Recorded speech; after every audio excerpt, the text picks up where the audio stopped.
Hello, pet. Oh, it's been too long. I missed you.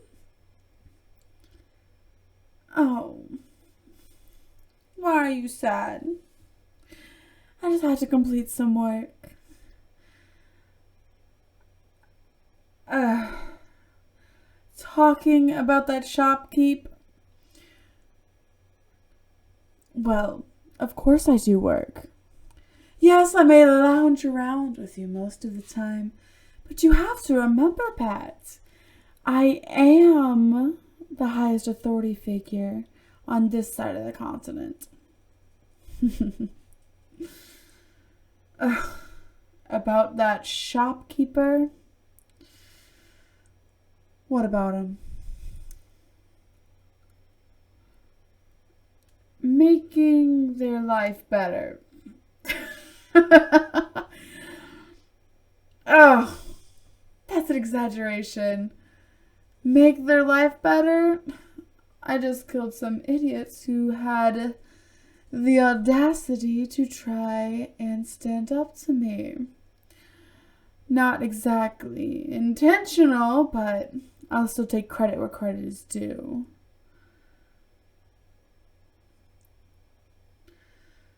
Oh, well, it's not that I don't care completely. To make my living situation better, I do actually have to put in some more work, like stabilizing the economy and holding other countries and organizations accountable for their actions, which is blah, blah, blah, boring government stuff. I didn't know that you would have such an interest in that, pet. Oh, don't get so nervous. I'm not gonna punish you for that. How did I stabilize the economy? Well, to get to know all that, you first need to know how demonkind works. And I'm using the word demonkind as a very broad term. There's, of course, subspecies and even more minor species. But I'm using the word demonkind as in reference to anybody that's not human. Okay? So anybody who's not human lives on my side of the monster forest. And it's not like there's not monsters scattered out through here. It's just the monster forest is just the densest place where monsters are. Now, there's actually other countries on this side, if you didn't know, which I doubt you did, knowing those incompetent human rulers. But on this side, in my neck of the woods, there's actually 5 other countries beside the one I rule. Mine just so happens to border the human kingdom, so we're usually the target of attacks. No other kingdom wants to take over this one because they don't want to have to deal with the humans. We also don't have resources they want, so I guess that is also a perk. Granted, the entire ocean is their domain, and there's even more subcultures, species, and even domains within the ocean, which I'm not getting into. Makes my brain hurt too much. But we have the merfolk, or the water folk. We have elves, dwarves, half-breeds. There's even a clan of beast people. I digress. The demon folk, I'm saying this with all the kindness in my heart, are mainly half-breeds and mixed breeds of different species. You can call my kingdom, my little neck of the woods, essentially where all the rejects go. I know, shocker, put on your surprised faces now. And there's just so dang many of them that they kind of formed their own society that no one really wants to rule. Not that I mind. So, now that you know about the different species, there's one common thread across all of the different species of demonkind, just to keep it simple for your little human brain. They all respect power. Humans only really have their persistent hunting skills going for them, while elves are proficient at magic, dwarves are proficient at forging and handling higher temperatures. Do I have to explain to you about what the merfolk are good at? I would really hope not. And the beast folk have heightened senses. So it's not a real surprise that humans happen to be at the very bottom of that food chain. But all of the species, that one little common thread I talked about, well, they all respect power. And humans don't exactly measure up. So humans decided to flee, make their own country, and then breed like the rats that they are. And demon folk didn't really care about them. Because the demon folk respect power so much, and considering how I ended up killing the last demon lord, that puts me at the top of their food chain. And I garner a little respect just for doing that. And then I may have also went around killing anyone who annoyed me. And those people just so happened to be stronger foes in higher positions. So I did end up proving myself one way or another. I know, you can bow at my magnificence. Don't actually, though. You would look absolutely adorable down on your knees. And for the record, human, I did not threaten the human kingdom. So, on the topic of me being the strongest, let's go to that second part of your question. Stabilizing the economy. Was it easy? No. But after getting rid of all those who tried to stop me, it became a little easier. So, how does one do this? Maybe raise an army of the dead, so I have my own military force to carry out my exact deeds. And then tax the hell out of the human kingdom.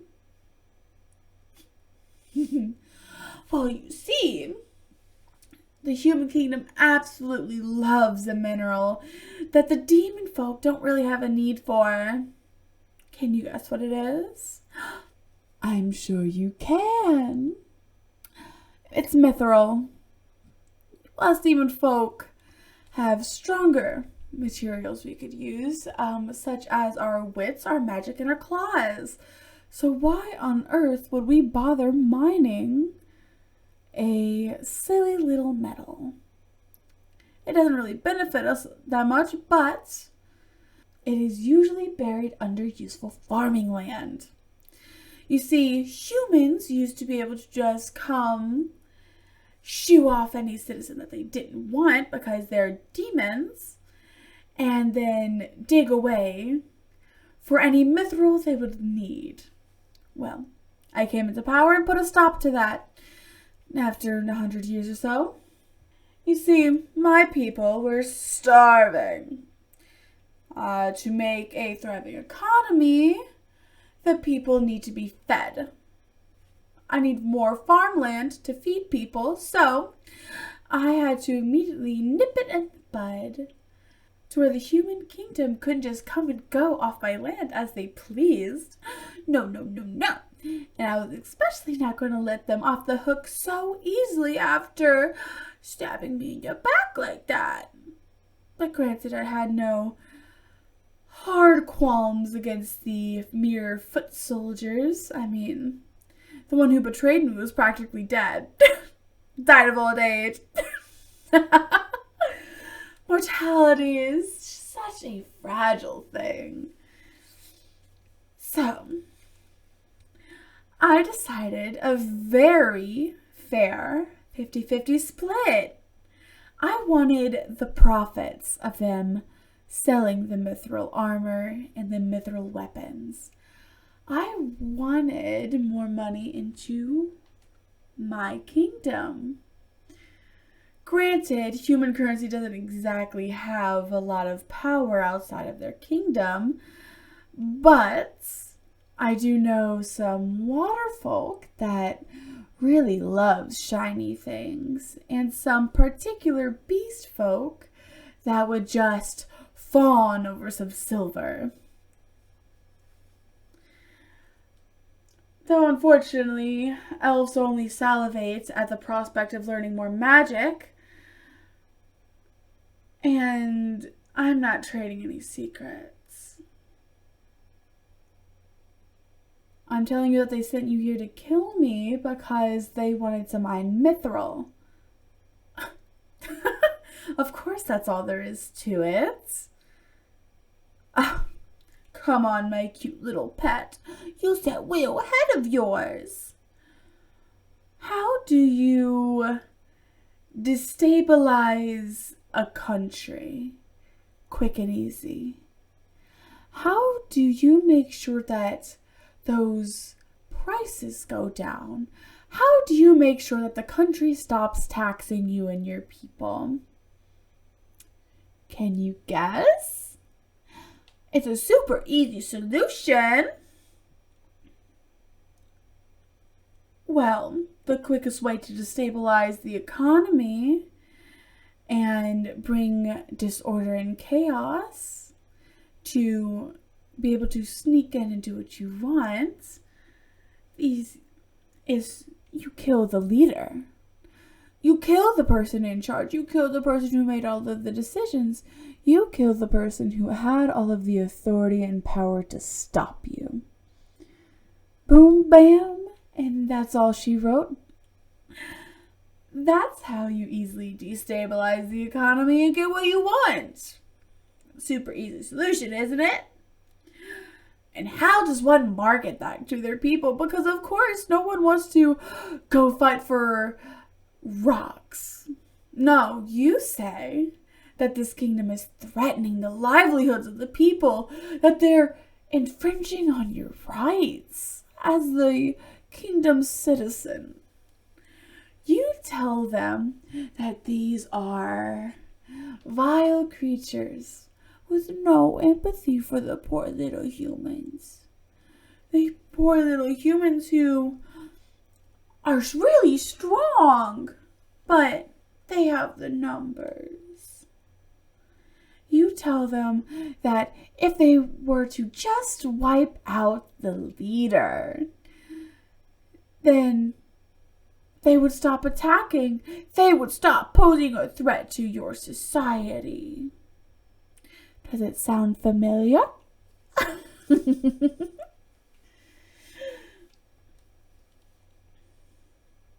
Oh, it's okay. No need to feel down. Just part of your king's plot to bring down the price of mithril. To bring down the price of a stupid rock. It's sad. Really. But it'll be okay. You're here now. You don't have to worry about that stupid little king sitting on his throne all high and mighty. I just hope that you don't find one of your friends coming here to try and kill me next. Because I hope you know you were part of the third party that tried to kill me in the last 10 years. Oh, does that make you not feel special anymore?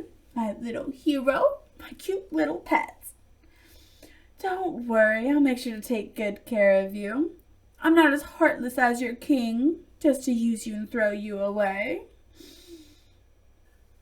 How do I possibly know all this? Well, it is true that before I killed the demon lord, that I was just a poor little commoner in some backwater village with no idea to how to even read. But here's a little secret, my pets. Is that I also gained another gift, along with immortality after killing the demon lord.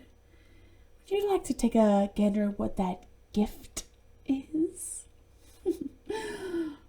Oh, whenever I first experienced it, it was a little scary, a little painful even.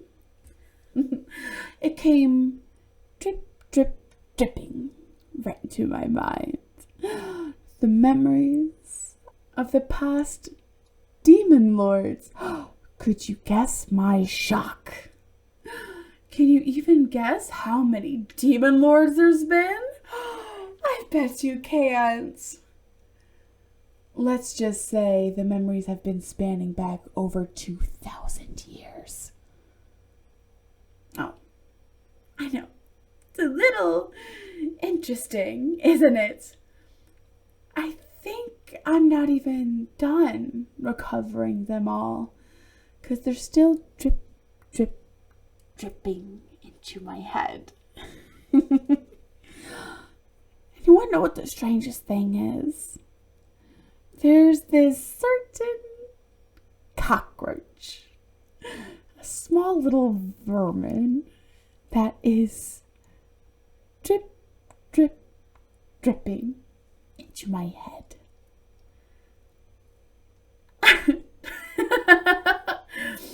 Oh, you look so cute there, pets. What? Me? Changing the topic? Oh, I thought you knew better than to question your owner, pet. Who told you you could talk back to me, or even question my authority? I know it wasn't me.